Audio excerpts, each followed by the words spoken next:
The local residents were eager to share their stories with anyone who would listen. Ouais, il a décalé. De là, tout est écrasé. Il y a 2 étages. Écrasé par ce point. Il va se décaler. Mais tu as dit que mon balle, mais moi je savais déjà que je n'avais pas de mourir. Mais c'est grave. Je vais me faire la caméra pour le là. All right, it's another family friend, home buried.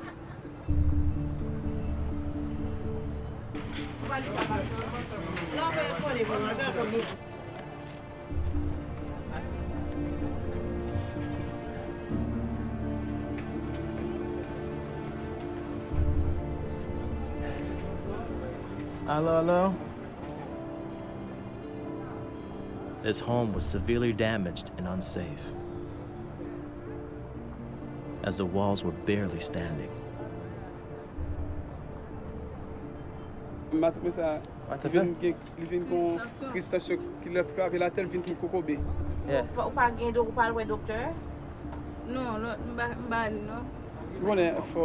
the case.